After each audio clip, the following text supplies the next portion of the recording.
Ladies and gentlemen, boys and girls, children of almost all ages, with parental consent, the Sick Twisted Minds at Sacrificial Pawn Productions brings you a new style of horror film, like nothing you have seen before.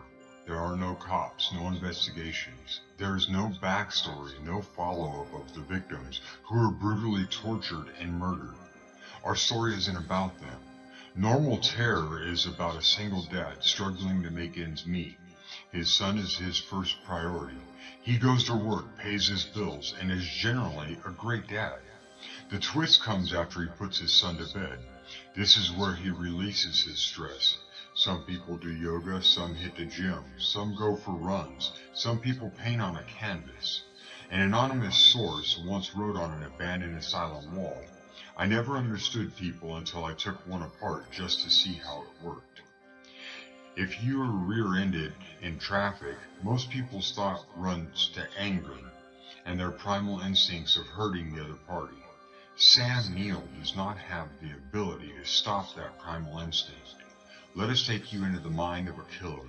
Normal Terror is a concept from the mind of Sam Mason, who wrote, directed, produced, and is starring in this new age feature film. Let's get slicing and dicing with Sir Sturdy horror fans. On this podcast, you will hear me and a guest do some movie reviews, random funny horror chats, and whatever else comes to mind. So tune in, kick back, relax, and always remember, I'll see you in your nightmares. Well, just Jason's mask.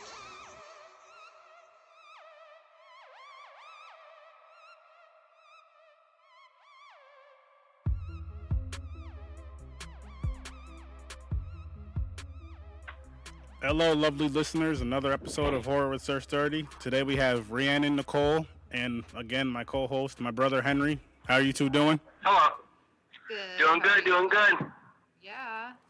And doing awesome. today we are doing the movie The Evil Dead from 1981.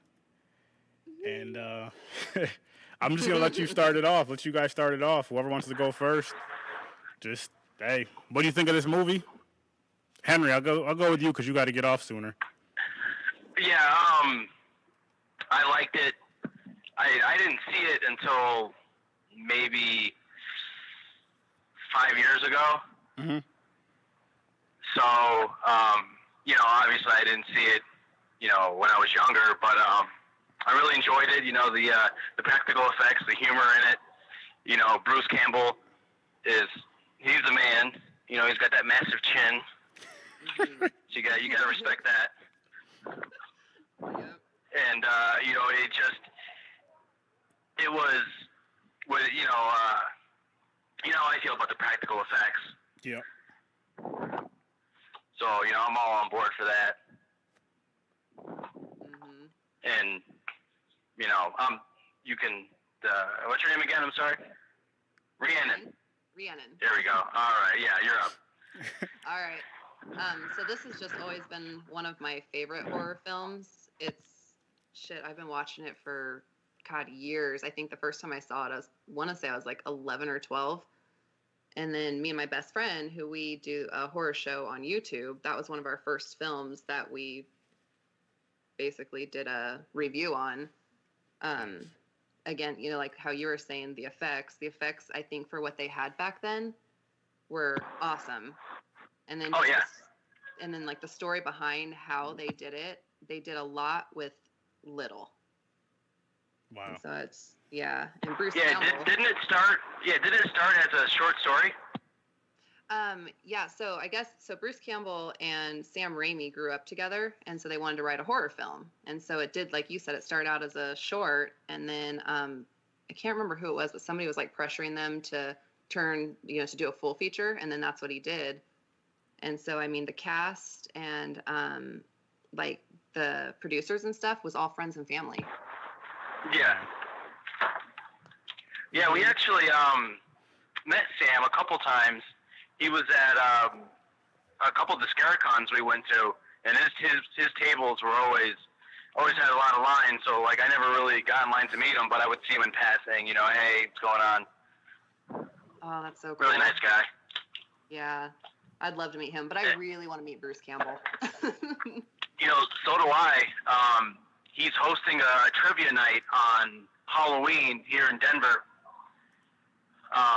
But I'll be working. Oh, cool. I'm from Denver. That's funny. Oh, okay. Yeah. I'm not there now, but I'm from there. Right, okay, so he'll be at the Ogden. Oh, man. On Halloween or just in October? On Halloween. Oh, shit. That's Yeah. awesome.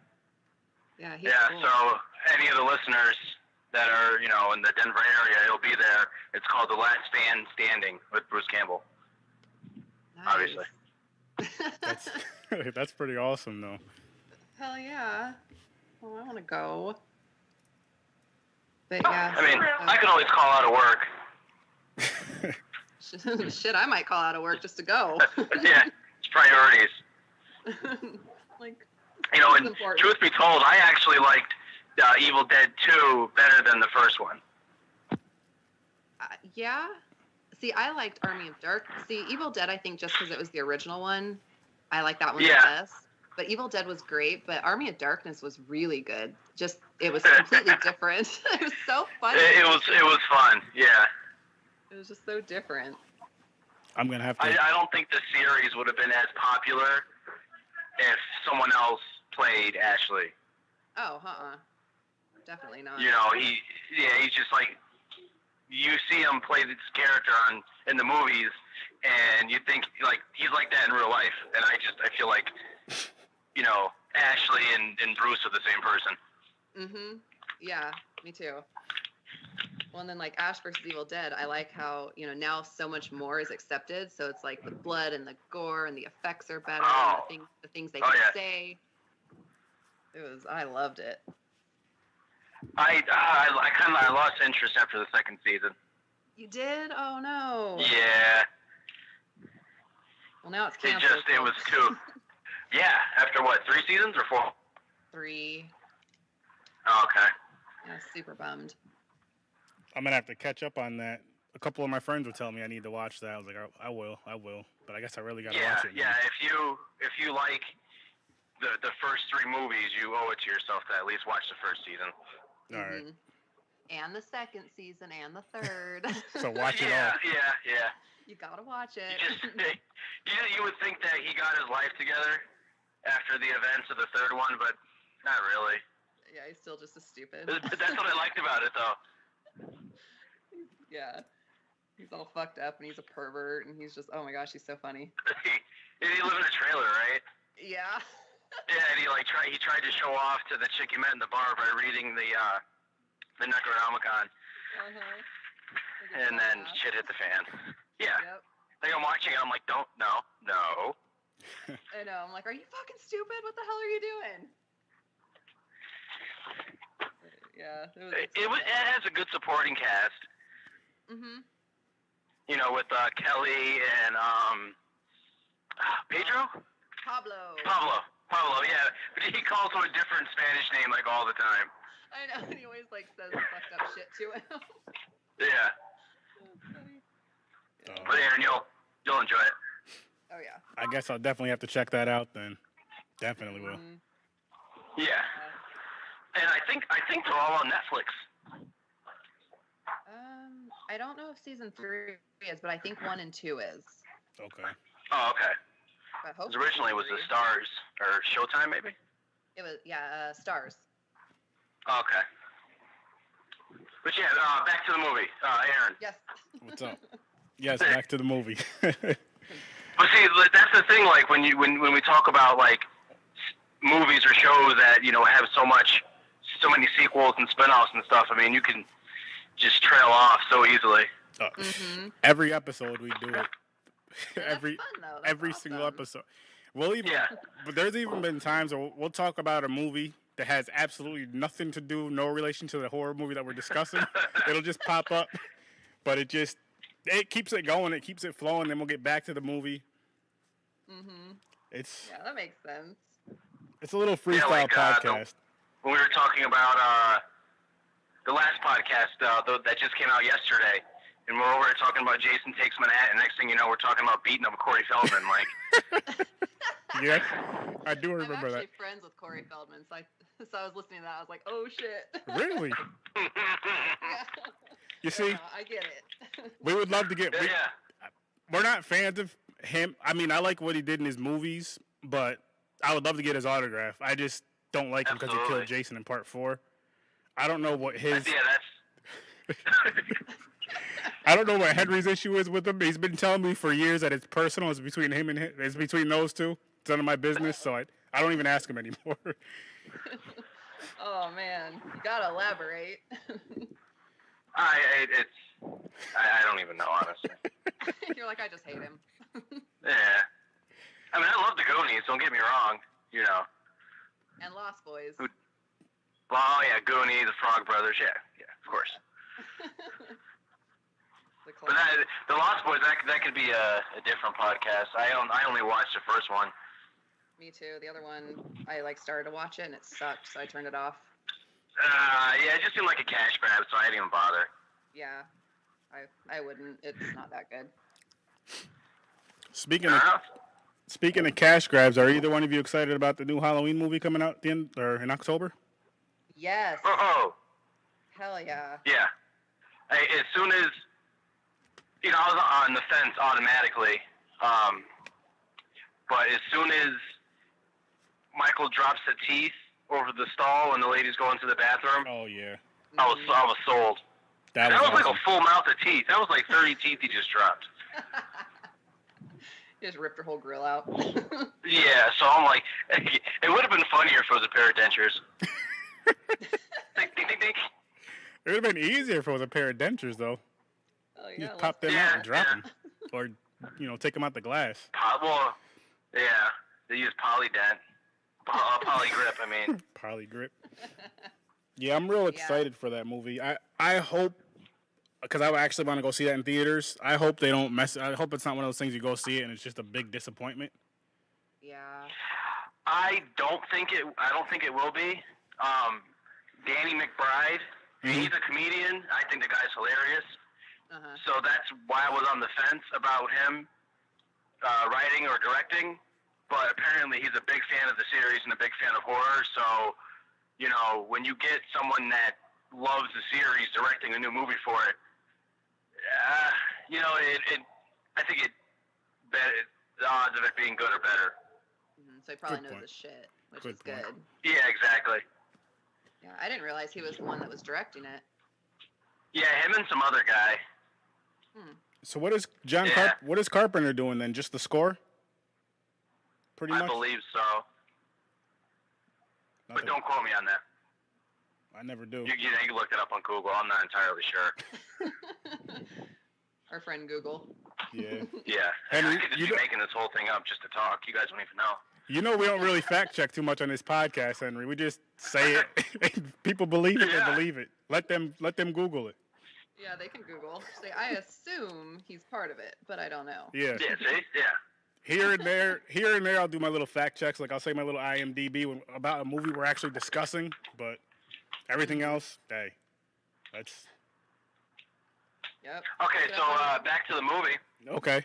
I just remembered. I'm pretty sure it was the first one or the second one. No, it would be the second one where Freddy's glove is hanging in the shed where Ash gets the chainsaw. Yes. It's hanging on the door. Yeah, because in Nightmare on Elm Street, Evil Dead was playing on Nancy's TV. Wow. Yep. I really need to see. I only seen the first Evil Dead, so I guess I got to watch all 3 of those and the Netflix series. But that right there, what you guys just told me, makes me want to watch part 2. So thank you both for that information. I watched. I didn't even notice it myself. I saw it in a post somewhere in one of the, the horror pages there, and I looked it up. I'm like, oh yeah, there it is, in plain sight, hanging on the back of a door. That's awesome. And it's funny you miss it until you know that it's there. Then you're like, oh shit, I didn't see that 10 years ago. Yeah. Well, I mean, all things considered, he's attaching a chainsaw to his hand, so the background is a little. True. That's awesome. Yeah. See, now when I watch that, understand that. I'm gonna be looking for where the hell is this Freddy? Oh, there it is. Yep. I might even miss it just because I'm too excited to try to see it. You're like, where's it at? Just keep rewinding it. These motherfuckers lied to me. But yeah, it's cool that they did that. Did you know that this movie? I guess it wasn't too popular to begin with, but they showed it at the Cannes Film Festival, and Stephen King really liked it. Really? And so so he's who made a lot of people want to watch it because he loved it when he saw it. That's pretty awesome. And that's all you need. Mm-hmm. Now, did you fact check this, or is this just something that you just pulled out of the air? This is actually fact checked. Nice. So you don't have to Google it. Yeah, because in the second one, I mean, the budget obviously was much bigger. Mm-hmm. I mean, and it's like, why would he go back to the cabin? Oh my gosh, I know. That pissed me off. You know? I'm like, are you that fucking stupid? But another thing with that though is, so I guess with the first film, they didn't have the rights to their own film, so it wasn't so much a sequel. I guess Bruce Campbell was saying it's a requel, which I don't know what the hell that is, but they're trying to like, because there's a lot of stuff from the first one in that one. Yeah, because I'm like, why the hell did he bring her back up there? Like, what the fuck is he doing? But they're trying to kind of recap the original. I don't know. It's confusing, but yeah, I still thought he was stupid. I'm like, what the hell are you doing? That's Ashley for you. Yep. Yeah, no kidding. It's like all of it was stupid. For one, why the hell would you go to a cabin like that? I'd be out of there. Fuck that shit. Yeah, I mean, maybe it was the cheapest one they could afford, you know? I guess, but that's not always a good thing though. Like, I'm watching the movie. No. See. Okay. Now I'm gonna let you know right ahead. We always make race jokes on here, so it's. I heard that last night. as soon as I see something. Why do white people stay? I'm like, I'm white and I wouldn't fucking stay. Yeah, well, like I've known Aaron and I. We've known each other 25, 26 years. Something like that, yeah. Yeah. So you know, we joke around. You know, we don't take anything to heart. You know. Oh, never do. Nope. But anyway, my black instincts would have kicked in pretty fast. Just when they heard the noises in the basement, then they go down there and they read the book. You know, crazy shit starts happening. They go outside. The one girl gets pretty much raped by a tree, and she comes inside and turns out attacked by a tree. Right there, if she's lying or not, I'm gonna believe her and I'm leaving. I'm like, all right, you know what? I'm not taking any risks. I've seen way too many horror movies, and bye. Yeah. So you think that that tree like lost his job and all his endorsements and stuff from the allegations? No, because it was more acceptable back in those days. It didn't get me too'd. Oh, yeah, that's fair. Yeah. And it did. Yeah. You didn't know which tree it was either. Right, or somebody like the one tree gets blamed and he didn't do it. Yep. And his bush leaves him. You know, and the saplings. You know, he loses his job at the mill. Starts drinking. Yep. Then he starts killing people. Yeah. Maybe that's why that tree did that to her, because he got blamed for it. So he's like, I might as well just do it now. Fuck it, might as well. Right. Shit. Get him blamed for it. Just do it. Damn, Kevin. I know. But shit, it's like, I would never go in the cellar anyways. Like, that is, oh my gosh. And not really off topic, but there's a porn parody of the Evil Dead, and there is a scene. Oh man. The tree scene is in the parody. I'm just gonna put it that way. Gotcha. You can look it up on xvideo.com. It's on there. What's the scene? You know. What is? It's there. You always have some sort of information like that, Henry. I can always rely on you for something like that. Like, yo, where can I see something weird? I'll just ask you. All right. You gotta be good for something, right? Yeah, I guess so.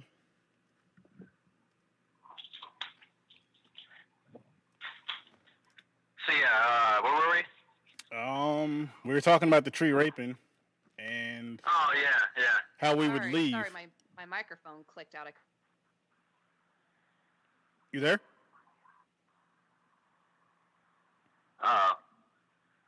Please stand by. Yep. So, Henry, what would you, what was I going to ask you? Hang on a second. Yeah, go ahead. Hold on. So there's three initial movies, right? 1, 2, 3. Uh-huh. That line where he says groovy in part 2, Mm-hmm. when he gets the chainsaw, in Resident Evil 7, there's a part with the chainsaw and somebody's saying groovy. Nice. I was not ignoring you guys. My headphones or something was wigging out, so I couldn't hear anything you guys said. So now I just swapped out because I'm like, I can't hear you. So you're back. Oh no, I was just talking about an Easter egg from a video game. That was a reference to Evil Dead 2.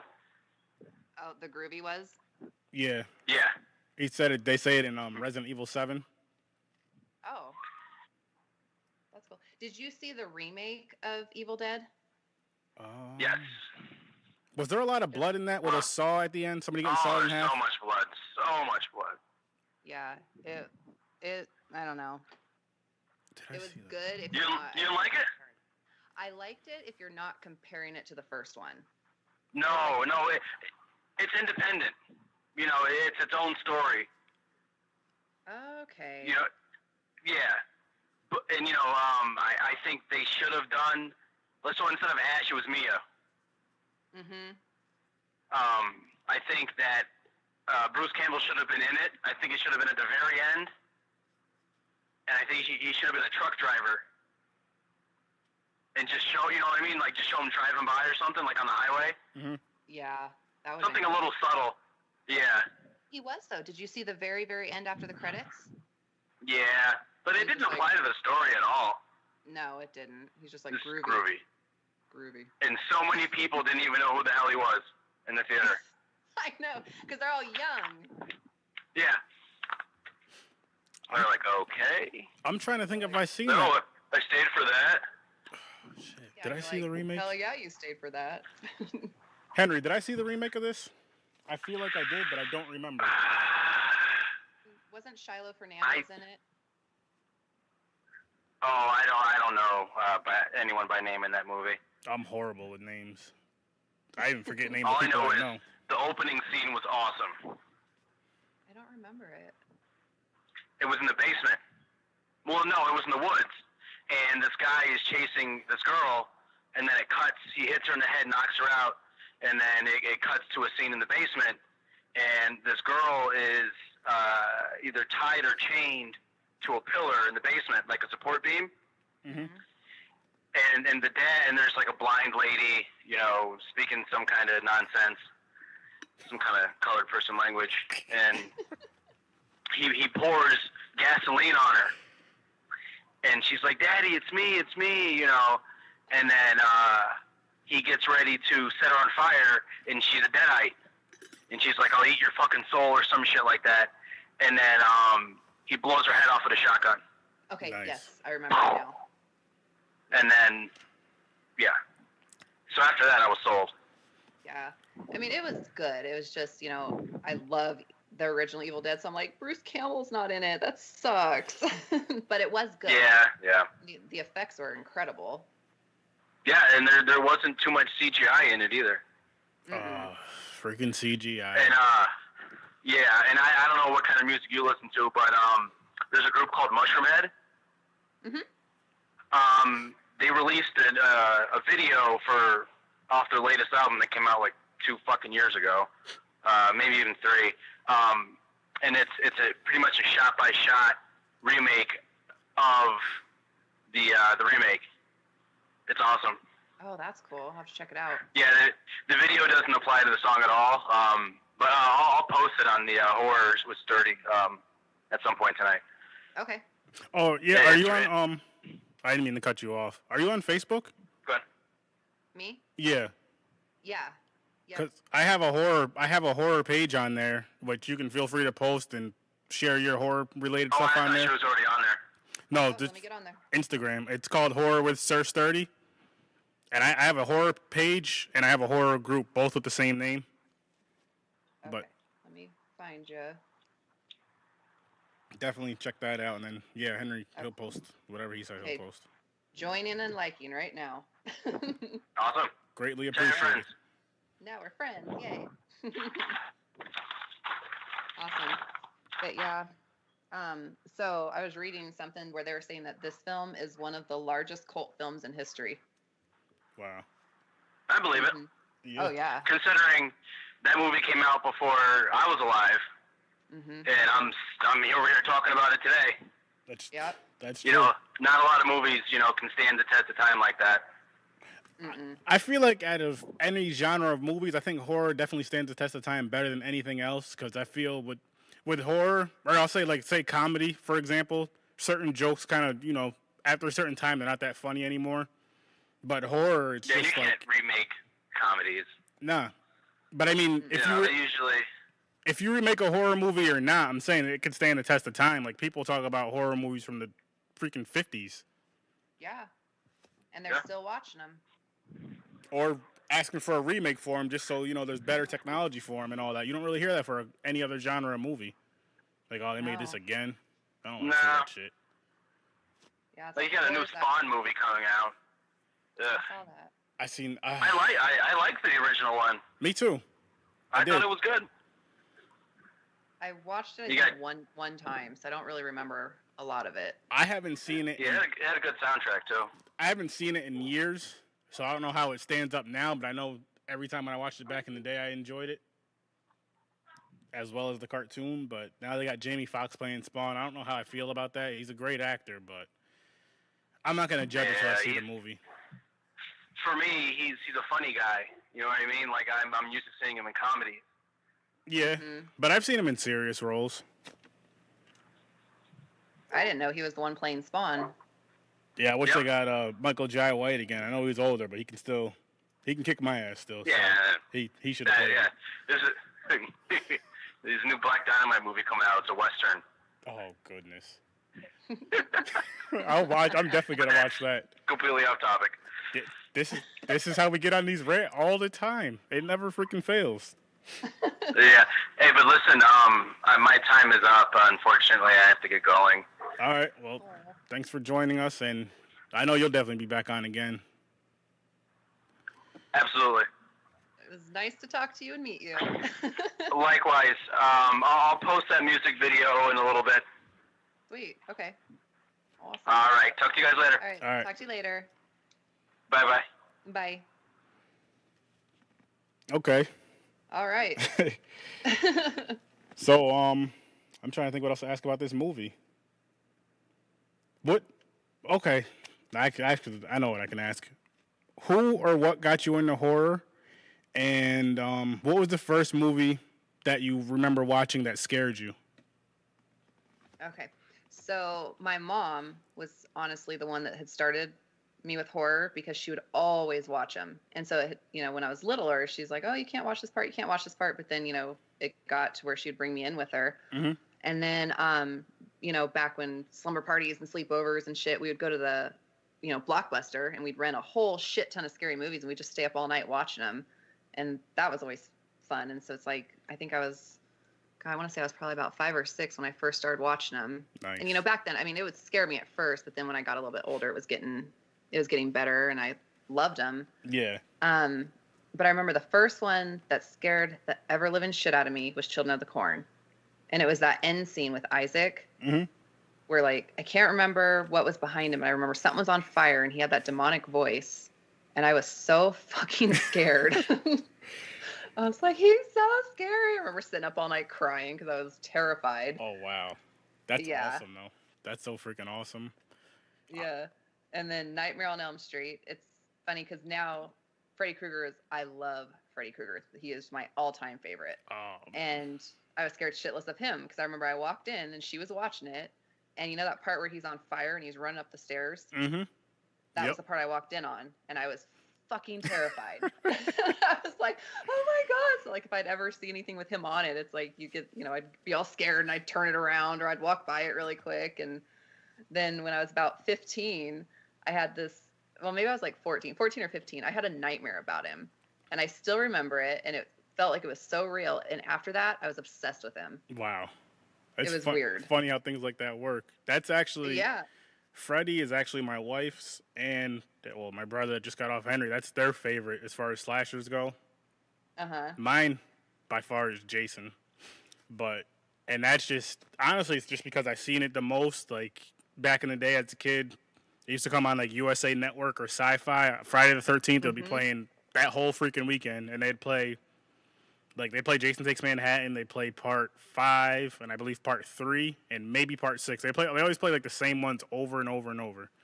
And that's what got me into that. But what got me into horror was my older brothers and cousins. They would watch them all the freaking time. You know, you want to be the cool kid, hanging out with everybody, all the older kids. And they have me by like 8 years. So I would always watch these. Kid. But they would let me hang out though, let me watch them. And I remember the movie that scared me that I remember was what the heck is it? The Hitchhiker from Creepshow Part 2. Thanks for the ride, lady.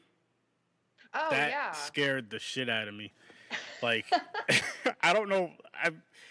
Obviously, as a kid, your imagination runs wild. But, like, I remember watching that with them. Sitting down, I was fine watching it until I had to use the bathroom. Like, I had to have one of them come with me to the bathroom and, like, stand outside the bathroom so I can go to the bathroom. I was so scared of that movie. And it was... At the same time, though, it got me hooked into horror. I don't know. It's just weird how that works with horror movies. Like, you watch it, you get scared shitless, but you're just like, I want to see more. I want to see more. Yeah. And it is weird how it works like that. Now I'm just, like, freaking obsessed with it. It's so fun with this. Like, I started this podcast. I've been talking about this podcast for maybe a year or two. I kept saying I'm going to start one. And I finally got my first episode out. I think I recorded it in December, but I dropped it on New Year's. And ever since then, I've just been recording as much as I can. And it's so fun. It's so fun. And then, like, I've been to a few, I don't know if you've been to any horror cons or not, but I've been to a few of them. And it's so fun being in the atmosphere with other horror fans because you just talk about damn near any movie and somebody there has seen it and they either like it or they don't like it. But it's just fun to kind of talk about it. So I was like, I need to get this podcast on, going. Oh, hell yeah. Because people love it. And it's fun, and it's like the horror genre. It's like a family. It really is. And then how you were saying, like at the cons and stuff like that. I mean, everybody there, they're so nice. They're into what you're into. And everybody wants to talk about it. And it's fun. Oh, my God. I'm going to one out here in October called ScareCon. It's a smaller one, but it's still a fun con to go to. It's still a great con to go to. They have cool vendors there. Obviously, the fans are always awesome, and then the few stars they get there are always cool. Every single time. I think I've been to this one about 3 or 4 times, and I went to one out in New Jersey twice, Monster Mania. Oh, fun! That one's a good one. And honestly, everybody that I met, I only had like one person that was like. Didn't seem too enthusiastic about being there signing autographs, and that was Brad Dourif. Other than that, everybody else was really, really friendly, really cool. You can conversate with them. And they're not trying to push you through like cattle. They want to talk to you. And, like, if they have no lines, like, last year, me, Henry, this is before he moved out there, and my friend Rob, we went to ScareCon. It was actually Rob's first time going to any type of convention, any type of horror convention. And so, me being the assholes we are, he was going to meet Caroline Williams from Texas Chainsaw Massacre Part 2. That's like his favorite movie. And he was he's going up there talking to her, meeting her, and he's turning red. And I was like, white people always turn red when they're excited, mad, or happy or anything. He just beat red. And I said it loud enough so he could hear us, so he started even more red, like smiling. But he was like nervous and excited. And when he came back, you guys are fucking assholes. But it was like, fuck you guys. It was so fun though. Like he got to meet her, and he got to meet Bill Moseley, who played Chop Top, and gosh, yeah. We got who else did we meet that day? We met Sid Haig. He was cool. Which I didn't get there. I didn't get Sid Haig's autograph or Bill Moseley's, and I wish I did. Now looking at it, I can't remember if I got Caroline's or not. But they were all so friendly. Like every time we walked by them, we could stop and chat with them. And, like, the cool thing about that con, too, was we also met Felissa Rose. But with those people I just mentioned, you didn't have to get an autograph to take a picture with them. Like, say if one of your friends got the autograph, hey, you guys can all take a picture with us. We're cool with that. We're fine. If you just want to take a picture, that's cool. Which I think it's cool because there's a lot of people there, like, autograph and you can get a picture. Mm-hmm. The guys who played in Scream, those two, they were like, Matthew Lillard. yeah, I I would have gotten his autograph if it was about half. I think they're charging like $80 for an autograph, and I I'm not that big of a Scream fan to pay that much for his autograph. Mm-hmm. Nothing against him, but I'm just like, there's other people I'd rather get that are $20 and $30, and I can get a picture with them. It was like 80 for an autograph and like another 10 for a picture with them. I was like, I'm good. Yeah. See, last year, because I've gone to Crypticon the last 3 years in a row. So Okay. last year, Matthew Lillard was there, and he was so fucking cool. And we just sat there and we're Nice. talking and stuff, and he was hilarious. But he was one of the more expensive ones. But me and my friend, we took pictures and stuff like that, and my friend couldn't figure out how to use the fucking flash, so he screwed him up. So then the next day, I'm like, so my friend didn't know what the hell he was doing, so can I, take more? He's like, yeah, go ahead. And he pulled me over, and we're talking, and he's all hugging me. He was so cool. That's awesome. But yeah, but this year, so you're talking about Bill Moseley and Sid Haig, which I want to meet them so bad. I want to work with Bill Moseley so bad. But Richard Brake and Jeff Daniel Phillips from 31 Mhm. and the new 3 from Hell were there, and they didn't have a line at the time, so I would just stand there talking to them and talking about the stuff I've been doing, and they were telling me about what they were doing, and they were so cool. That's awesome. That's Mhm. that's always the best. Like I've met a few. I think my few favorites I'll say is what is her name? Amanda Weiss. She was one of my favorites. I actually met her up here where I'm at in Albany, and I met her a couple months ago. I met Robert England also at Oh. the same. Yeah, they had a little con over here, and they happened to be there. And I actually liked meeting her a little bit more, just because I got to talk to her a little more. Mhm. And when I went up to her, I got her autograph, and like both their lines were real short, believe it or not. But the con that they did up here was it wasn't a horror con for one. It was like a new con. It was the very first time, so I think that's kind of why it wasn't too crazy. Mhm. But anyway, I went up to her table, I got her autograph, and I went back to whatever I was doing. I went up there again. I was like, I want to see something. I was talking to my wife, and which I'll probably post it and share it on the group later. But I asked her if she would say "Welcome to Horror with Sir Sturdy," and I recorded her doing that, and she did. And she was like, "Now I need you to do me a favor." And there's a movie called The Id. It's just the and then ID. She was like, "I want you to watch this movie." I was like, "Okay, I'll do you one better." I was like, "I'll do a video real quick." So she held up the picture. I was like, "Everybody watch The Id because Amanda Weiss said so, or Freddy will kill you, or something like that." And I posted that for her, and then I tagged her in it. And the next day she shared it, and I was like, that made my day. I was like, "That's fucking awesome." Now she's my number. hell yeah. Now she's my number one as far as who I met. Yeah. Oh, that's nice. See, when they act like that, it just makes you like them so much more. Yeah, because it's like they're more personable. You don't like you. They're just people at the end of the. I mean, obviously, but you don't think about that when you're like, "Oh wow, this person's in a movie." Mhm. Exactly. They're not all arrogant, and they don't treat you like shit. Like, that just makes you just love them. And yeah, another one that stands out to me is Kane Hodder. I met him at Monster Mania, and the cool thing about this one, which this is what makes it stand out. Actually, I got two stories about Kane Hodder. One's funny. Well, both of them are funny, but so waiting in line to get his autograph, and at the time, Henry he couldn't make it to this one. I think him and his wife had just had their son, their older son was about 1, so he was still kind of young. So he couldn't make it to this one, and so I'm waiting in line, and Henry texts me. He's like, when you get the machete signed for me, I don't know what I should have him say on it. I was like, yo, he had no lines in the movie. What are you even talking about? Just do a couple dots on it, like dot, dot, dot, dot. He was like, oh yeah. So I get up, I get up to the front of the line, and Bam Margera walks in like the side door. So Kane's like, listen. Shit. He's like, can you please give me like 2 minutes? I want to go over there and choke Bam. I promise I'll be right back. I was like, of course, go ahead. So he went over there, he talked to Bam, like did how Kane chokes people in the pictures. He did that, came right back, gave me my 2 autographs. I got choked in a picture with him too, and talked to me for a few minutes. And I was just like, that was so freaking. And he's my favorite Jason. I was like, that was so freaking awesome right there. Yeah. just stuff like that where they take the time. I like how a lot of these guys, though, the guys and girls, I should say, they'll take the time to sit down and talk with their fans, as long as their lines aren't crazy, to talk to their fans and kind of just they don't just sign it, grab the money, and just get on out of here. Yeah. Yep. Exactly. I met Kane Hodder at Con 3 years ago, but I met him in the celebrity dinner part, so I didn't get choked, but I was sitting by him, and we all took pictures and stuff like that, and he was super cool. He really is, and I actually. Well, I didn't. I want to get his book. I did check it out on the audiobook thing. I was listening to it at work, and he really, really loves playing Jason. He loves playing Victor Crowley, and he really enjoys his fans, which I think is awesome. Like he was talking about all that in his book, and I was just like, wow, this guy's freaking amazing.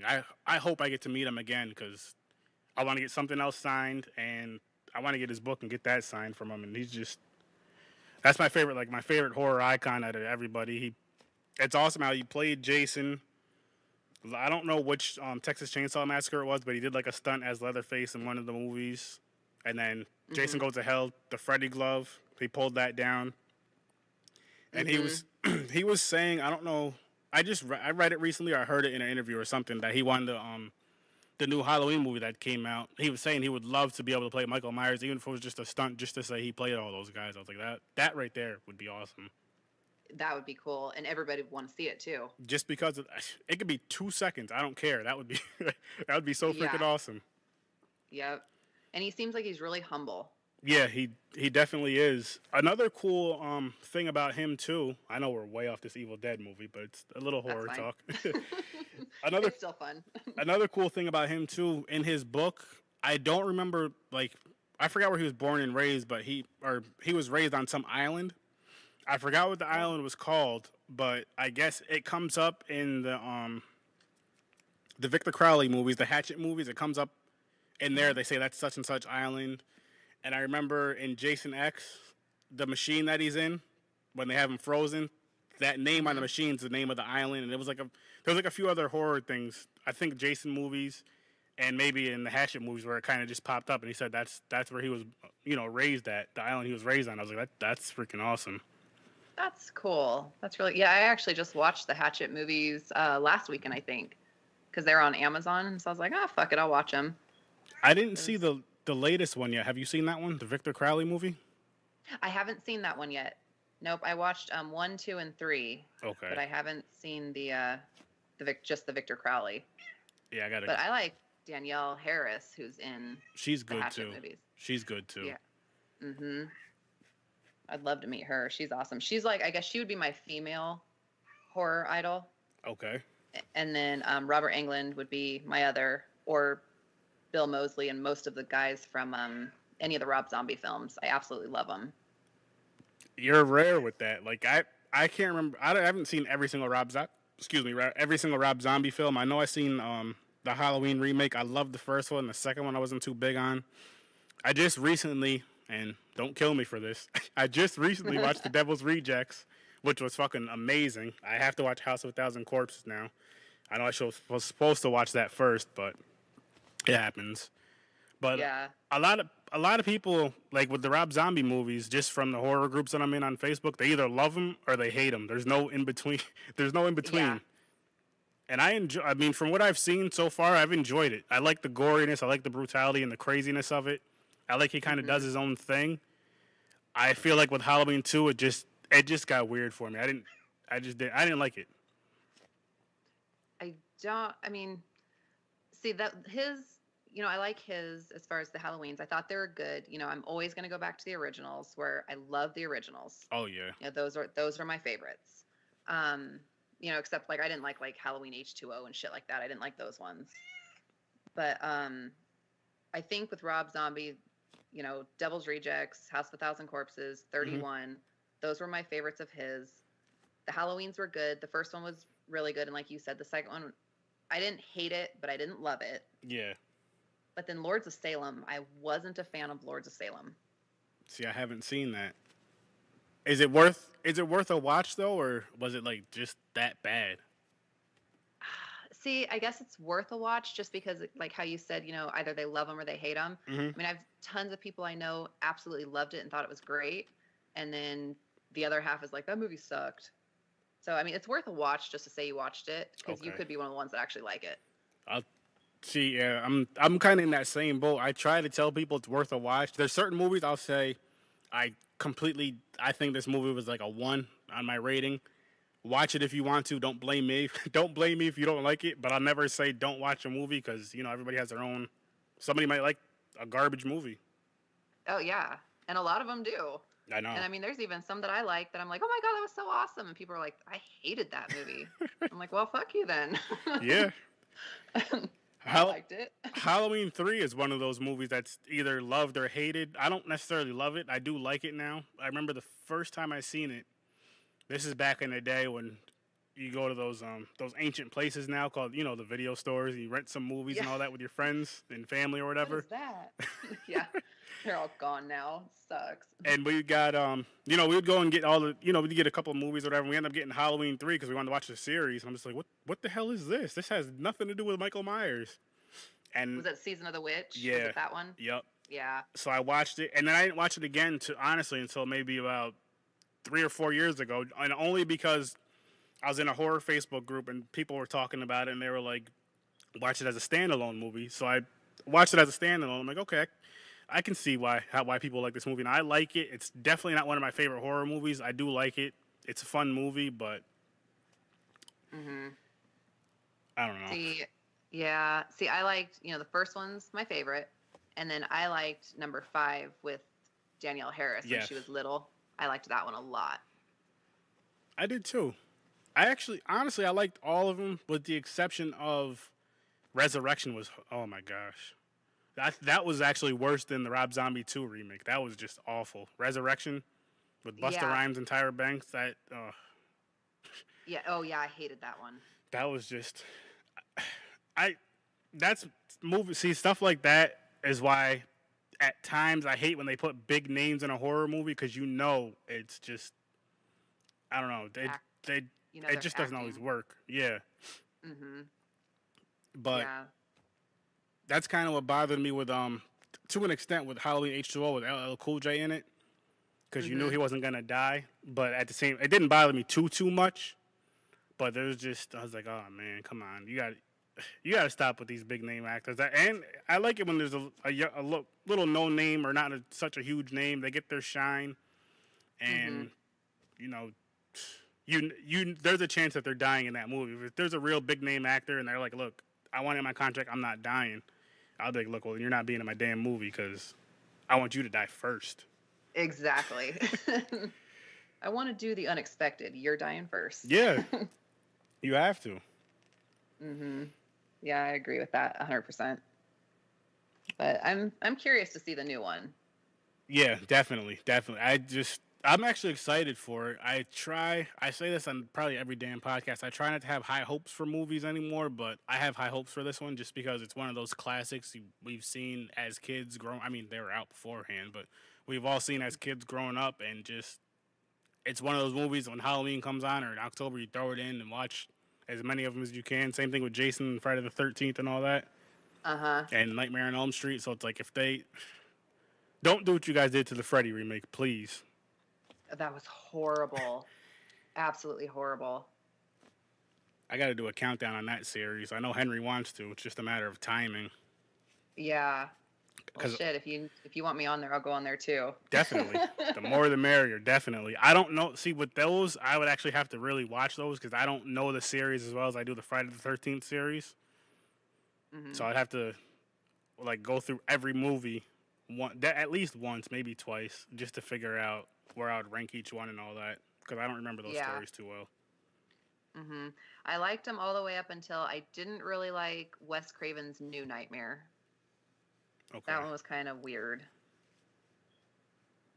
And then... go ahead. But you'll have to watch it. And then the new one absolutely sucked. I hate that movie so much. I don't normally hate them, but I'm like, I will never watch that movie again. Wow. I didn't hate it. I didn't like it as much as the others, but I didn't hate it. The look I hated. That's the one thing I did hate was the look. Yeah, he looked like an alien. I think with Freddy, it's kind of hard because it's not like Jason or Michael where the guy's wearing a mask and he has no lines. Like Robert, he's Freddy to everybody. He has the signature look, the signature sound, and everything. So you can't really just have anybody play Freddy except for him. Yeah, exactly. And I And think they tried to do something new with it, and they just fucked it up. they did. They really did. And that right there was probably just a money grab with that one because it's. Mm-hmm. Yep. And then, like, the same with even the Evil Dead. Like that's, the remake, how we were talking about it earlier. Mm-hmm. It was good, and like I don't hate it. It's not like my favorite movie in the world, but they didn't screw it up. It's just it's not the original, but it's, I mean, a movie by itself. I thought it was good, but not the new Friday or Nightmare on Elm Street. It's like one needs to go in the trash. Yeah.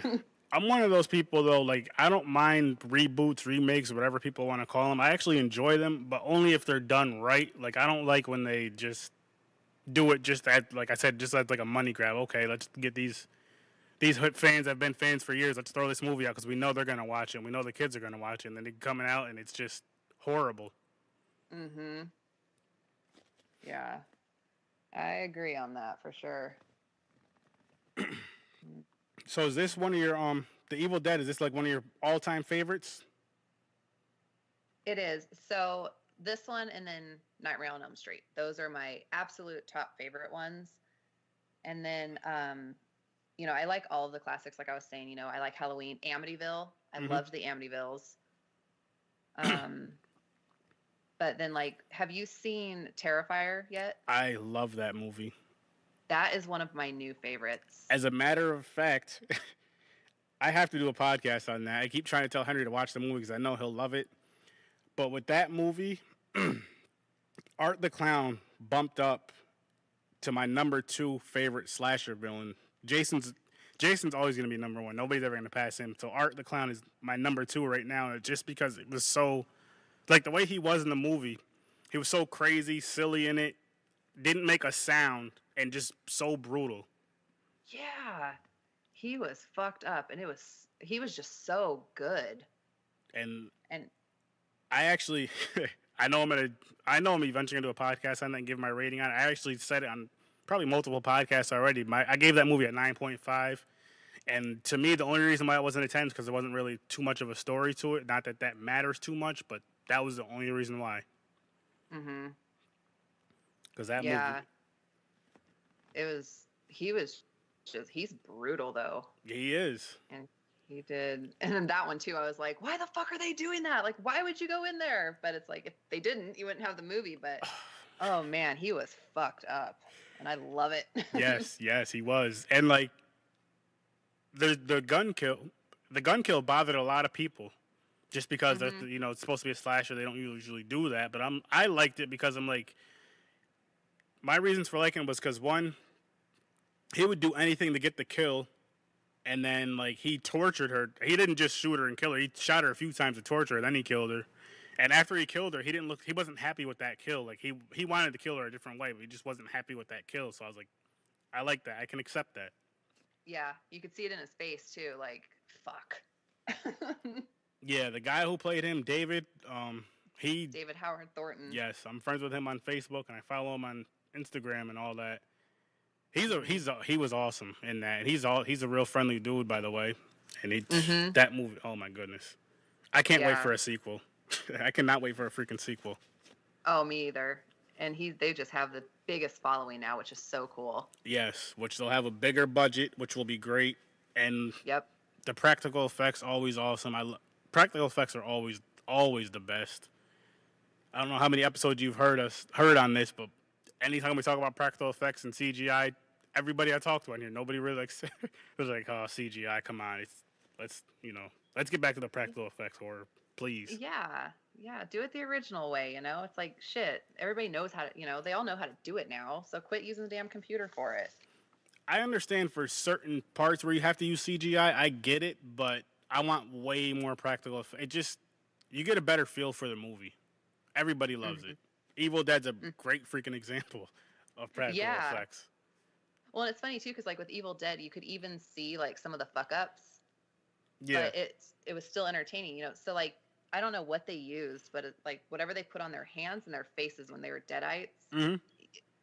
it was so gross looking. It's all chunky and nasty, and like you could see when some of it would like kind of chip away. Because I noticed I was actually watching it again today, and when she sticks her hand, I think it was Cheryl, when she sticks her hand through the door and grabs him, Hmm. you can see her fingers are all chunky and gross, and then a piece must have fallen off, and her normal finger came through. And I was like, "Oh shit! I didn't even see that before." Oh, that's awesome. But But yeah, that, but they just did good. yeah, and then those kind of little mess ups right there, it doesn't even bother you because it's like it's from the '80s, so that's gonna happen. Yeah, And I don't know how big their budget was, but their budget probably wasn't great. Like how a movie would be now with a bigger budget and all that. mm-hmm. Yeah, I think it was only like 100,000. Is what I'm wanting to say. Don't quote me, but I think it was 100,000. Wow, see, and I mean Mm-hmm. that's for a movie. They had That's really not that big of a budget. It's not, and they had to find their own locations. A bunch of the actors they got hurt on set, you know, running through the woods and shit like that. Even Bruce Campbell, he hurt his leg, Hmm. and then Sam Raimi kept fucking with his leg, like trying to piss him off and stuff. So a lot of them got hurt. It was freezing. A lot of them got sick because it was cold and Oh wow. just nasty out there. But yeah, and I guess like the blood was it was just Caro syrup. Did you get a chance to see Never Hike Alone? I did. Yes, I've seen it a few times. I freaking love that movie. Yeah, it was good. We went to Crypticon this year with Vincenti, Oh, and nice. so yeah, and so then he was screening it there, so we got to hear it like with the better system. Oh, that's freaking awesome. Do you Yeah, do you know him or did you get to meet him? I know him. Oh, that's even better. Yeah, yeah, he's a cool guy. Yeah, I'm actually gonna have him on next Sunday. I Nice. I forgot how I got a hold. I don't know if it was Facebook or Twitter or what, but anyways, I just reached out to him. I was like, I might as well, and he emailed. He told me to email him. Emailed me back, and just he told me when he was free, and I was like, okay, next Sunday if you Nice. can. And I Good. he's been retweet like sharing my stuff too since since I contacted him and all that. I told him I was doing a podcast on Never Hike Alone, and he shared that and all that. So that's awesome. And that's actually the first movie I gave a 10 on this podcast, and that was my 20th or 21st episode. Damn, that's awesome. But it was Good. just done so freaking well, like especially for a Mhm. fan made film. But just Yeah. I mean, it looked great and it worked. And I was telling if you heard the episode, I was talking to my friend about how I was like, honestly, my only issue with it was that there wasn't more kills, but I was like, at the same time, I don't have that issue because the movie's called Never Hike Alone, so that kind of takes that issue away from it. But Yeah. Yep. I would love to see a sequel of that. I would love to see them do more. I know are they tied with the Hanfield movie, the fan made Uh, film? yeah. Okay, Yep. I'm definitely Um, looking forward to that then. Me too. It looks cool. Did you see the teaser trailer? I seen the one teaser thing with the pumpkin bleeding. I didn't see the other Mm-hmm. trailer yet, but I heard they dropped another trailer this week. Yeah, I can't remember when it was, but yeah, the trailer it looks pretty cool too. And I do not remember the guy's name. I think it starts with an R. Renee. Yes, thank you. It's like Renee Rivas. Yes, I actually reached Hmm. out to him too, and we're supposed to be doing something together. He actually hit me up. Was it today or yesterday? And said because I posted on something that he was talking about on. I think it might even been this movie, and he was like, "We still got to get together and do a podcast." And I was like, "Definitely." So Hell yeah. I'm trying. I'm trying. Like with this, I'll do any movie, but my biggest like I was talking to my one friend Matt, who's on here also. I don't know if we talk about it on the episode or not, but I really want like fan made films. So if anybody does fan made films, I would take those over any movie just to get them out there to make a name because Hmm. it's a fan film. Even if I don't like the movie, I'll still do a podcast on it. I'll give you my honest opinion and all that, but I won't say don't go see it or don't watch it. But it's just Hmm. the horror community. We try to help each other out. So Yeah, definitely. Because again, it's like a family. Well, if you like the Friday the 13th, are you part of the Voorhees group? I might be. I gotta double check that. I know there's like was it Mythos or something coming out? Uh-huh. Yep, That one? there's Mythos, and then Voorhees is the other one. Okay. So that one, they have a huge network going right now with them, and they just dropped not a trailer, but they dropped the like a teaser of his mask, and like you can hear the screaming and shit in the background, and it's brutal. Nice. Is that their Facebook name page? Yeah, it's Voorhees, and then the Voorhees. director is Cody Falk. Oh, I do like the page. Yeah, I'm definitely gonna have to reach out to these guys too then. definitely. Yep. And so I'm getting ready to go down to DC in September to work on a film with so Christopher Inlow Entertainment. Christopher Inlow is the writer and director of this film, and it's part of the Voorhees world, I guess you'd say. Mm-hmm. And then Cody Falk is going to be the director of photography for it. That's awesome. Mm-hmm.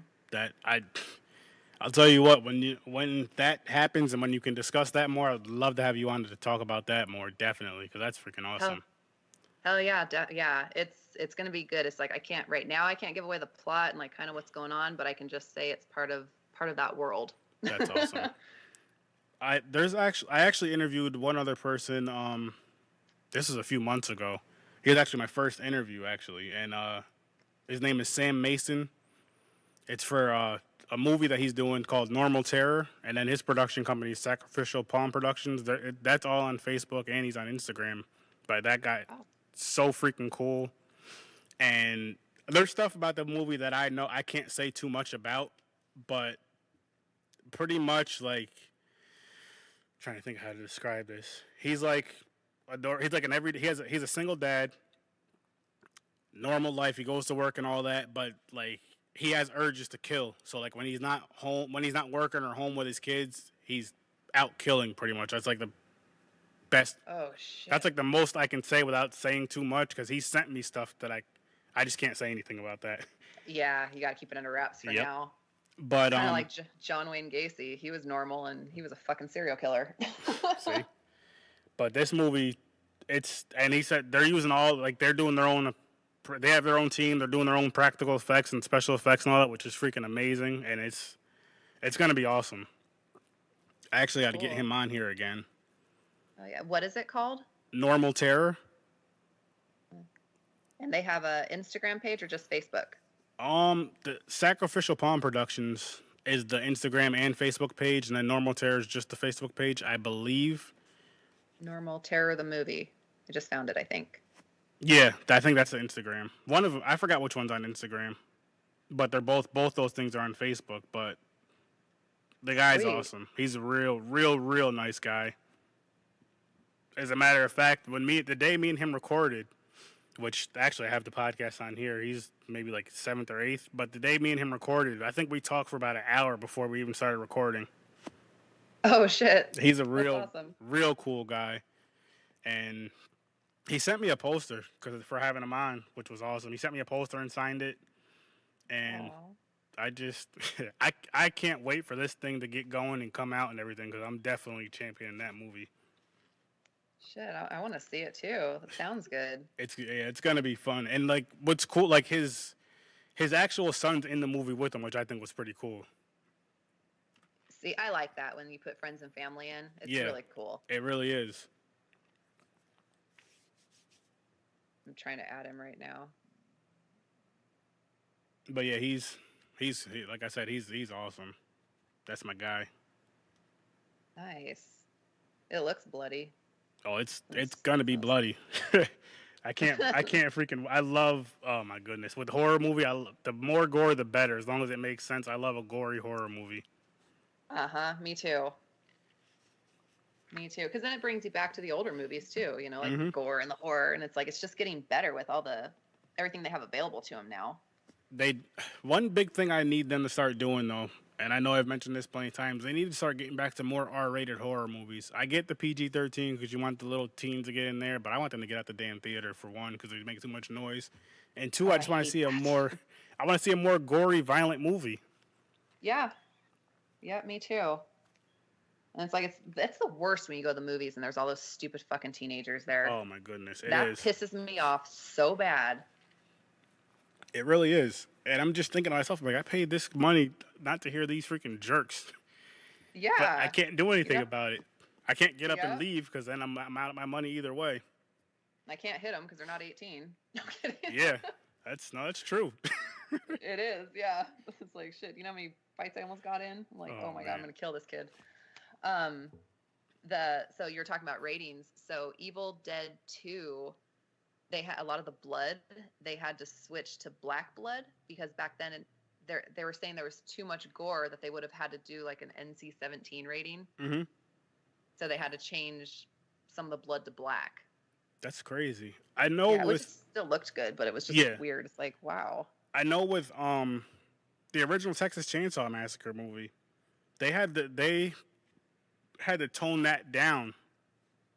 I think what is that? That rating's an R rating, right? I forgot now. I think so. The original ones, yeah.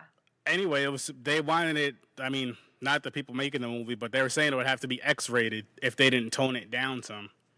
So that's why you don't. Yeah, which is crazy. That's why you don't see like a lot of like blood and gore in that movie too much. A lot of the stuff is like off-screen kills, and it actually, but it at the same time it really worked for that movie for that time. Like I watched that movie recently, and it really worked. That was a really good, well done movie for its time, even with the off-screen stuff for the most part.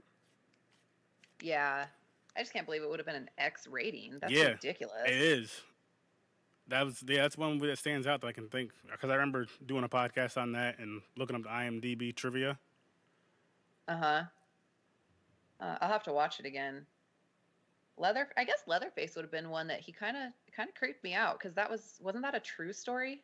Well, it was what it was. It wasn't a true story. It was loosely based on Ed Gein, and I guess that guy would kill people and take their body parts and stuff. But as far as the movie being true, of somebody chasing people around with a chainsaw wasn't true. But they made it seem like that, which I'm sure it sold a whole lot more tickets and it scared the shit out of a lot of people. Yeah, that would suck. God. Yeah, I know. I'd be so mad. Yeah, fuck that. A few years ago at I was gonna say Crypticon at the Idaho Horror Film Festival here, they had Andrew Bruniarski, who was Leatherface in one of the newer ones. I can't remember which one, but he was there and he he was presenting it and he was different to talk to. Nice. Yeah, he wasn't one of those ones that was super friendly and nice. He was kind of more the arrogant one. Okay. But I mean, I guess it was cool to say, "Oh yeah, hey, what's up?" But he wasn't my favorite to meet. That's for sure. All right. That leads me into my next question before I kind of wrap this. Actually, I'm going to jump into my slicing and dicing with Sir Sturdy segment, but I am going to ask you this question. Who was your favorite horror icon you met? I'll say give me two. My favorite would have been Elvira because I idolize her. She's just amazing, and everybody loves Elvira. But I really did like Richard Brake and Jeff Daniel Phillips. Nice. Yeah, they were so down to earth and they were so fun to talk to, and like taking pictures with them. They were fun and they were funny and they, anything you wanted to talk about, they were talking, and it was super cool. So I liked them a lot. See, I love Who was stuff like that. Mine, I'm gonna have to give you my top three. That would be Amanda Weiss, Kane Hodder, and Felissa Rose, and pretty much because all of them super, super, super friendly. Could talk to them as much as you wanted to, and like with Felissa Rose, me and Henry met her 2 or 3 times, and like last year we went by, and anytime we walked by the table, she'd, hey, hi Aaron, hi Henry, hi Rob, how you guys doing? Oh, after we cool. after we got her autograph, and I actually got her autograph twice last year because I went by, I got a picture signed, I believe, and then I was walking around and I seen her movie on Blu-ray, and I guess it was like a special edition one or whatever. So I went back and got, took the plastic off and took the thing out, the plastic, the paper, whatever, the artwork, and she signed that. Took a few pictures with her, and she was just real, real, real friendly. Same thing with Amanda Weiss. How I told you how she did that for me, and just I think those are my top 3. And then I'll throw in one more. I don't remember his name, but the guy who did the Crypt Keeper voice. Oh, Cassier. What's his first name? John, isn't it John Cassier? There or you something? go. Yeah, I think so. We met him. Me and Henry met him at a ScareCon 2 years ago, and I don't know why I didn't get his autograph. I keep kicking myself, but he took pictures with us and all that. Henry got his autograph, and he did the Crypt Keeper voice for us. And the reason why he did that is because we were just talking about it. We were talking about the movie, and Henry brought up a time when we were kids, how the voice and the laugh used to freak him out. And he told me, like, we were on the phone. I don't know if we were hanging out or on the phone, but he was telling me about how that freaked him out, when we were kids. So, of course, I had to do it. And I could do it then as a kid. I can't do it anymore, but I could do it as a kid. So then, for the rest of the time we were talking to him, he was just talking in that voice. And I was like, that was so fucking awesome. That's fucking cool. My mom used to do that voice, and it was, like, so loud, and it would scare us. We're like, God, stop! Now, who was your least favorite? If you have any. Trying to think. I don't think there's really been any that I didn't completely like. Mine was, I didn't mean to cut you off, but just to give you some more no. time to think. Mine was Brad Dourif, and not even, like, honestly, I would go get I didn't get his autograph that day. I was getting it for Henry. I would go get his autograph. Don't get me wrong, but I didn't like the attitude because he just seemed like just kind of sign and brush you off type of deal. He didn't really seem like he wanted to be there. I don't know if that's his personality. I don't know if he was just having a bad day. I don't know what was going on. Like, I don't, but I would definitely get his autograph if I were to meet him again. Who's Brad Dourif? He does Chucky's voice. Oh, okay. I was picturing Steven Dorff. I'm like, what was he in? He was in Blade, right? Okay. Yeah, he looks like a dick. If he lived up to it that day. That day. But again, like I said, maybe he was having a bad day. Maybe he was hungry. I don't know. It was hot in that room. I will give him that. But hey, you're getting paid to. Exactly. You don't have they get paid so much to go there. You weren't forced to be there, and you're getting. I'm giving you my hard-earned money. Yep. It's like shit. When you're charging $50 to $80 a pop, you better be nice. I think his was between 50 and 80 too. Mm-hmm. Yeah, they're expensive. It varies. Like, I don't see the thing with that too. I don't mind paying that, but some of them I just like for Roberts. His was 80 for an autograph, and then for a photo op was like another 80 or 60. Like, you couldn't take pictures with him at all. You could take a picture of him holding your item, which I did. I didn't do the photo op though. I'm like I'm good. Mm-hmm. It was. Don't get me wrong. It was great meeting him. It was awesome meeting him because he's an icon. Mm-hmm. See, Richard Brake and Jeff Daniel Phillips, they would sign it and take as many pictures as he wanted. So what I had them do is I got a poster from 31, and then they both signed it, and I took a picture with them. I took like probably 6 pictures, and they were super fucking cool and nice. And it was neat because did you say you saw 31 or you have not? I have not, but I will put that on my list. Yeah, you got to watch it. It's gory as fuck. It's really good. But Richard Brake plays the clown in there, and he wrote on there one of his main lines that says, nice. "I'm not crazy, I'm in control." Nice. And I was like, that's fucking cool. I love when they do stuff like that. Uh-huh. Oh my goodness. So do you have a least favorite, or you said not really, right? Like, even someone that not necessarily that you didn't like, but maybe they kind of gave you that kind of same attitude Brad gave me, like, I don't really want to be here. Probably the Andrew Briniarski guy. Okay. He was standing outside when I met him. And so this one wasn't at Crypticon, it was here in town. And he was just real snotty and just standing there smoking, and, he had a drink in one hand, and he was just like, yeah, like, I'm the shit. And it's like, fuck you. I didn't even come to actually see you. Like, I just happened to be walking by because I'm friends with Bill Oberst Jr., who's in a lot of horror movies. And he's like, oh, I want to introduce you to him. And I'm like, okay. So we walked up to him, and he's like, oh, this is my friend Rhiannon. And the guy was a total asshole. And it's like, fucker, I didn't even want to meet you. So there's no reason to act like that. So I guess, yeah, he'd be my least. There you go. Yeah. I forgot to tell you my other story about Kane Hodder. It just hit me. Oh, yeah. So this one, I was in the bathroom. I was in the stall, though. And Kane Hodder walks in there, and there's another guy in the bathroom using the urinal. I don't know if Kane Hodder was standing right next to him in the urinal, if there was a urinal in between them. But all I heard Kane Hodder was say, "Hey, dude, nice cock," and I started dying. I was like, "Wow!" And so I asked Henry and Rob. I was like, I don't even know what I would do in that situation. Like, what would you guys do in that situation if he says that to you? And both of them joking around, like, I'd ask him if he wants to sign it. I was just like, Do you wow. want to tattoo it? I just laughed my ass off so hard. I was like, would you tell anybody if he's, even if he's not standing right by? I was like, would you tell anybody? They're both like, yeah, it's Kane Hodder. Yeah. The thing was, they were like, yeah, it's Kane Hodder, so it's not gay. I was like, well, I guess that's right. I guess that makes sense. That's awesome. I'd been like, thank you. Yeah, but that guy, like, that right there just put him up there for me. I was like, this guy is so awesome and, like, personable. He's, like, one of the guys, which is cool. I mean, I'm sure a lot of them are like that, but you don't really think of them like that because you see them in movies. You think of them just, like, they do their movie, they sign the autographs, chat you up a little bit, and they're only doing it just because because they're there. But he really, really enjoys that. Yeah, you can tell when they like it and when they really, truly care about their fans and when they're humbled and, down to earth, and you can tell when they're just there for the paycheck. Oh, another cool person that I met was but I just met him last year. Mark Patton played in Friday the 13th Part 2. Or no, sorry, Nightmare on Elm Street Part 2. Or is it Mark Patton? Yeah, he's real friendly too. He was real cool to meet. And the cool thing about meeting him was he has the glove from the actual movie. Oh, that's cool. And he was letting us like pick it up and hold it and all that, but then like he would take a picture with us, acting like he was cutting us with the glove or whatever. But that glove is pretty damn heavy. It looks heavy. It's not like the replica ones. It's heavier than that. Like the blades are really metal. That was awesome. Mm-hmm. Probably really dangerous too. Could be, yeah. Could actually kill somebody in with the it. wrong hands.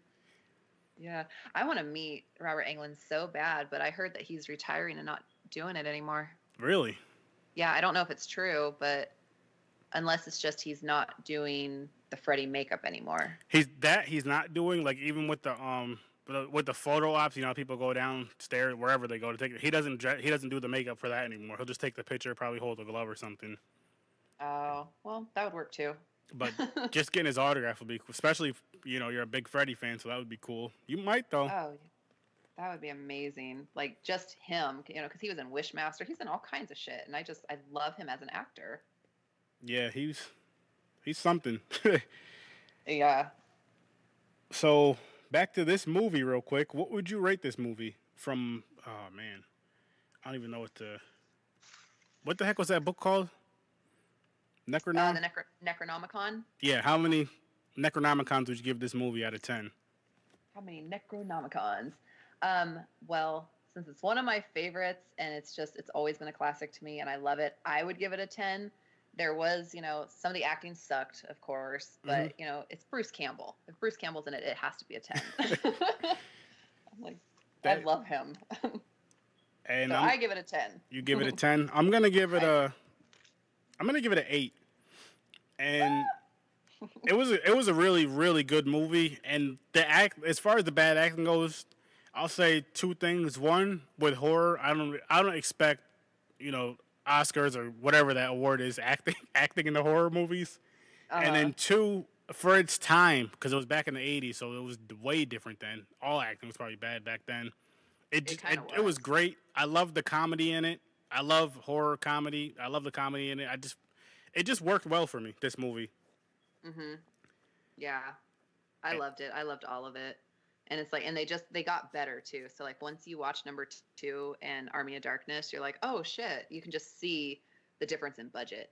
Yeah. And then even Bruce Campbell got better as an actor, because he was you could tell it was his first film, and then he gets better and he gets better. And then Ash versus Evil Dead, the series, he is like amazing. Nice. He's so funny. I'm definitely have to go through all of those because you both told me, and a couple of my other friends told me, so I'm definitely gonna have to go through those. Yeah, and you'll love those them. Up. Okay. Yeah, I'm sticking with the 10. Sticking with the 10. Hey, I'm not trying to talk you out of it. That's cool. This will be the third 10 on here. The first one was my brother Rob. He gave Jaws a 10. I gave Never Hike Alone a 10, and this is our third 10 now. Sweet. Nothing wrong with that. And I already know the answer to these next two questions, but I'm going to ask them anyways. Okay. Would you recommend this movie to anybody? who hasn't seen the movie, and would you rewatch this movie? Of course. I recommend it to everybody, and I would, of course, rewatch it because I've watched it probably about 20 times already, and I even watched it today. So yes. And I'm with you on both of those. And then, would you change anything about this movie? If anything, what would you change? I don't know if I would really change anything. I think it played out really well. The way they did it. I mean, even like the way they, I guess they weren't really kills, but they kind of were. Yeah. I mean, even like the order they kind of went in, it was good. So it just really, and like what, again, what they had to work with back then, they did awesome with it. So I don't think there was really much to change. I agree. I'm actually with you on that. Like, I wouldn't change. I know I didn't give it a 10, but I still wouldn't change anything about it. I feel like everything they did kind of worked and flowed together. The movie, it didn't go slow either. Like, once the action started, it didn't stop. There was always something crazy going on or something funny. Oh my goodness. I actually like this movie a lot. It's good. It's like shit though. As soon as Cheryl was like up in the air and talking a demonic voice, I would have been out of that damn door.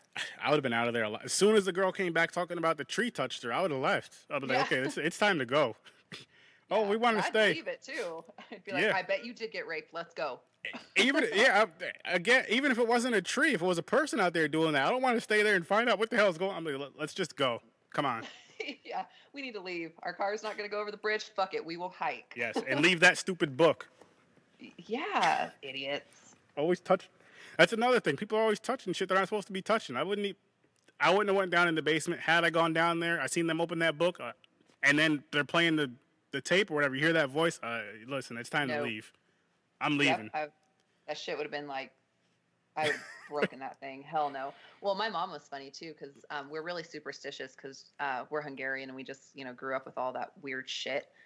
And like even in books, if there's anything in a book where they're talking in a different language, we always skip past it. We don't read it. Or like if there's weird words in movies, we try not to listen to it because you just have that weird thought like, what if I'm actually reading something that's... I don't blame you. Like, I know there's people that mess with those Ouija boards. So, nope. Oh, yeah. I'll never do that again. I'll never do it in the first place. Yeah. Me, just hanging out with some friends. If they pull that out, I'm just going to get up and like, you know what? It's time for me to go. Yeah, that shit is scary. And it's funny because I was told not to do it. And I did it. And I was like, oh, my God. It was horrible. I don't have strong beliefs in demons and all that, but I don't want to find out if I should have them or not. So I wouldn't even mess with that. Like, someone's like, hey, you want to mess with this? Smart. Stay away from it. Like, no, I thought we were coming over here to play board games, not play with this damn thing. No, I'm going home, lose my number, delete me off Facebook, forget where I live. Because I'm not coming into this house of evil anymore. I agree. There's just, certain things. Yeah, yep, I'm right there with you. Oh, this was a fun podcast. I'm definitely gonna have to get you on here again. Hell yeah, this is fun. So I will come on anytime you want. That's awesome. I got one more question, and that is, well, actually, it's not even a question. Kind of, 2 horror movies coming from any time that you would recommend people to watch. Any 2 horror movies. Any 2. Okay, Terrifier is definitely. Yes. That's one of my number ones right now. So Terrifier, and then it's so hard because it's like, we're talking about Evil Dead, and I love Evil Dead, but then Nightmare on Elm Street. That's always one that I always and the first one, the first Nightmare on Elm Street.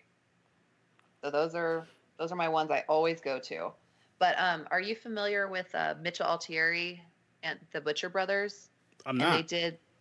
Oh, those are some good ones too. So they did one called The Violent Kind. And then Mitchell did one called The Night Watchman. Okay. And The Night Watchman is a newer one, and I think you'd really like it. It's a horror comedy, but that one was pretty good. So I've been recommending that one lately too. Nice. I mean, you should when you get a chance, when this is done, if you can email me those, because I'll definitely check those out. Okay. Yeah, definitely. Because I think you'd like them. And I've been championing Terrifier on so many different freaking episodes, so I guess I'll switch it up. I'm going to go with something. I'm going to say, if you guys haven't seen it, Thanksgiving. It's hilarious. It's a killer turkey. Heard of that. It's on. You can even watch it on YouTube. That's actually where I watched it. But Thanksgiving, it's a killer turkey that kills a bunch of people, and it's just hilarious. And they made the first one, and then they made part three, which I haven't seen yet. There's no part two. I have no idea why. I think it was just like a joke. But there's no part two. There's one in three, and I I love the freaking movie. It's so cheesy. Like that, it's so bad that it's one of those movies that's so bad that it's good, and you're gonna really enjoy it. It has its gory parts, and it's one of those freaking horror movies you're gonna put in and just watch and laugh. Okay, I'll have to watch it. So Thanksgiving. Thanksgiving and shit, I might as well say Thanksgiving 3. Just I haven't seen it yet myself. But those count as one. It's like the same franchise. Those count as one? Pick another one. All right. I got one. I'm actually supposed to be doing a podcast on this one next Friday, I believe. The movie Clown. I haven't seen that yet. Oh, shit, yeah. I've actually heard it was pretty good. It was pretty fun. Mm-hmm. I didn't see that one yet, so I want to see that. So I'll say Thanksgiving 1 and 3 and Clown. Go see those. Yeah. Yeah, Clown is good. That's the Eli Roth one, right? Yeah, yep. Yeah, that was good. I liked it. Okay, so I'm definitely going to have to check that one out. And then last part is anything you want to plug social media-wise, anything movie-wise you want to plug? Yeah, so like I was saying before, Christopher Inlow Entertainment, we're going to be having a few projects coming up, but he's in association with Voorhees. So definitely follow Voorhees. My social media is Zombie Barbie 13 on Instagram, and that has some of like my projects that I'm doing, and then also a link to a short film I did called Selfie. And then with Christopher Inlow Entertainment, we're involved in a few different things. So right now it's a short film called I Am Eric Kastner, which he was the writer of The Parent Trap. Nice. And so it's kind of off horror topic, but it's a cool thing to check out because it's Walt Disney Pictures approved from Family Film Productions. And so it's a documentary on the Parent Trap. So if you guys are interested in that kind of stuff, then you can definitely check it out. But other than that, just my Instagram, Zombie Barbie 13, and that has all my updates on there. That's awesome. That's definitely awesome. And when you get a chance, all that stuff, everything you just plugged, if you email it to me, and then when this episode comes out, I'll put it down in with the description stuff that I do. I'll put the links down in there for you. Perfect. Oh, I also have a show. I completely forgot about it. I have a show on YouTube. It's Sideshow Horrors, and so we kind of do. It's not so much like critiquing the films. It's just showing like scenes from our favorite films. And then me and my friend is actually a voiceover artist. So like we banter and we laugh and he does sound effects and we fuck with each other through the whole thing. So it's fun. Nice. Hey, open invitation. If he ever wants to come on the podcast, he's more than welcome. Oh, he would. Hell yeah. You'd have fun with him. That's awesome. Any horror fans, this is an open invitation. Yes, you're welcome on this podcast. I love it. Yeah, this has been fun. So thank you for having me on here for sure. It was awesome.